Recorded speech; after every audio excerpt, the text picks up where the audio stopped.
31 December 2024 এই যে 24-এর গণ অভ্যুত্থান, সেটিকে আমরা আমাদের যে গণ আকাঙ্ক্ষা যে আমাদের তৈরি হয়েছে এই অভ্যুত্থানকে ঘিরে, এবং মানুষ যে স্বপ্নে এই 72-এর সংবিধানের বিপরীতে গিয়ে মানুষ যে রাস্তায় নেমে এসেছে, সেটির প্রাতিষ্ঠানিক দালিলিক স্বীকৃতি ঘোষণা করার জন্য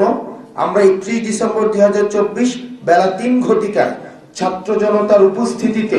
শহীদ মিনার থেকে, যেখান থেকে আমাদের এক দফা ঘোষণা করা হয়েছে, ঠিক সেই জায়গা থেকে আমরা আমাদের প্রক্লেমেশন অফ জুলাই রেভলিউশন আমরা ঘোষণা করব। এবং এই প্রক্লেমেশন অফ জুলাই রেভলিউশনের মধ্যে আমাদের পরবর্তী বাংলাদেশের স্বপ্ন, আকাঙ্ক্ষা, অভিপ্রায়, লক্ষ্য এবং ইস্তেহার সেখানে লিপিবদ্ধ থাকবে। এটি কোনো দলের কোনো প্রক্লেমেশন না,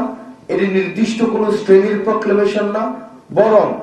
আমাদের এই যে ঐতিহাসিক যে আমরা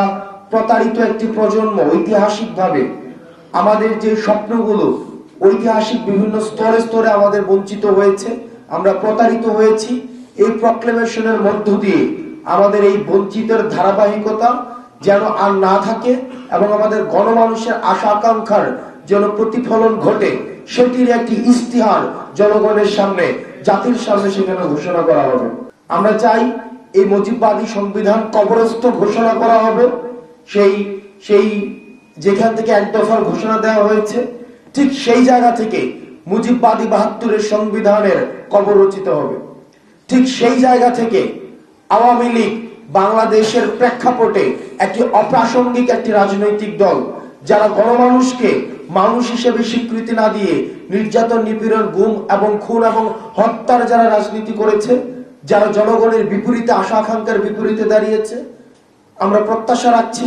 এই জুলাই প্রক্লেমেশন অফ জুলাই রেভলিউশনে এই নাৎসিবাদী এই দলটিকে সেখান থেকে বাংলাদেশে অপ্রাসঙ্গিক ঘোষণা করা হবে।